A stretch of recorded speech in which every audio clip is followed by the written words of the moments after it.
Hi everyone, today I wanted to do a quick care video on the blue death fading beetle, also known as Asbolus verrucosus.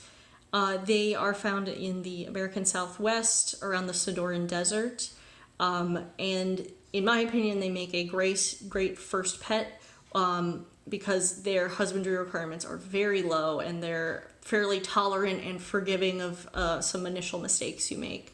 So if you're interested in getting into invertebrate pets, or you have a child who wants, a cool pet that really won't be a lot of work, then I really recommend these guys as sort of a beginner sort of invertebrate pet. Some benefits: they are cheap. They generally run around $8 to $15. You can buy them online from shops like Bugs in Cyberspace, and some tarantula websites may sell them as well.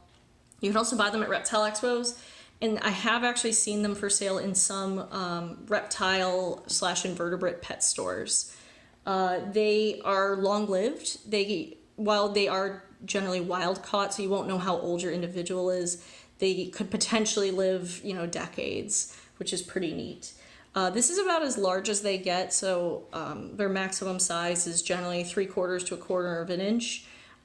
They are pretty tolerant of a range of temperatures, so whatever you have in your house that's if it's between 65 to 85 degrees, that should be fine. So generally room temp of your house is perfectly adequate for these guys. They don't really have any stringent humidity requirements. I personally have a shallow water dish in their enclosure, but a lot of people don't because it risks having them lose this sort of blue powdery coating that you see on their body. What that is a wax that they secrete to help waterproof themselves, and if they get exposed to water, this kind of powdery blue coating you see will come off. It will come back in a couple of weeks, but some people don't put water dishes in because they don't want to risk having them turn sort of a less pretty black color. I personally don't mind, and generally with all of my invertebrate pets I give them a water dish just in case they want it. But you do want to make sure that the water dish isn't too deep or they could drown in it. In terms of sort of other options, if you don't want a water dish, you could spray a part of the enclosure like once a week. That way if they want to drink, they can drink from the substrate. They also could just get their moisture from fruits and veggies that you feed them. I'm kind of transitioning into that. I'll just talk about feeding. They're omnivorous, so I feed them sort of a balanced diet of fruits, vegetables, fish flakes, and dog food. Fruits and veggies give them sugar and carbohydrates. The dog food / fish food can give them some protein. And I have to say they really go pretty hog wild on the dog food. I don't know if it's the brand I pick. I pick Wellness brand, but 9 times out of 10 if I see them eating, they're eating dog food. Temperament, obviously they're very handleable. They may feign death when you pick them up and you sort of turn on their side, and don't worry, you have not actually killed your beetle. That's sort of its defense mechanism if it feels threatened, is to sort of play dead. For breeding, this is the one sort of downside of this species, that they're pretty difficult to breed. I have not attempted it, so what I'm about to tell you is kind of hearsay from what I've gathered online, but if you were interested in attempting to breed them, you're going to need to ramp up the temperatures more to in the 80s. You're going to need to have some substrate that's moist so that the females can oviposit their eggs and the eggs will have some humidity. When the eggs hatch into larvae, you generally have to separate them out. Again, keep them at higher temperatures in the 80s and make sure there's food in the substrate. So I'm thinking, again, I haven't done this myself, but I would imagine leaf litter, fruits, veggies, maybe some dog food actually in the substrate for the larvae to eat. So again, most of the time you're going to be getting wild caught individuals just because the breeding is difficult. For the tank setup, I'll go ahead and put this guy back and I can just sort of show you how I have my setup. So this is the enclosure I keep my blue death feigning beetles in.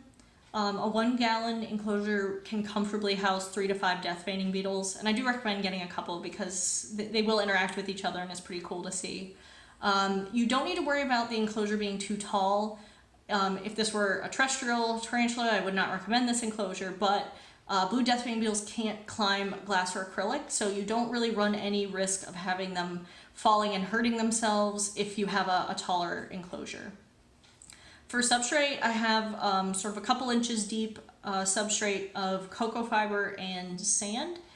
I hear that sort of a 50-50 mix of cocoa fiber and sand mimics their natural environment, but you could just do pure sand as well. Both the sand and the cocoa fiber, I just buy at local pet stores, so I basically use reptile sand, and that works fine. And again, the cocoa fiber you'll also find at pet stores. I would include hides. The blue death-fanged beetles will use them, and I think it lessens their stress to be able to have a place to hide. So I just have these fake plants, which my guys seem to love climbing around in, and they will hang out in this T-Rex skull I have as well. For water dishes, again, that's an optional feature. You could, have a shallow water dish as I do. You could just spray a side of the tank sort of in the substrate once a week, that's fine. There are people who don't do either of those things and just have food that has moisture, so again, fruits and veggies, and they can just drink from that. Since I'm coming from the tarantula hobby to these guys, I'm so used to using water dishes, I just put one in just in case. And I have seen them drink from it, so I'm just more comfortable if I have a shallow water dish in. But if you do opt to use a water dish, just make sure it's shallow so they don't drown in it. And keep in mind, if it is a bit deep, they may lose that blue coloration if they get wet. I also include a food dish because if I put the food directly on the substrate, mold grows faster.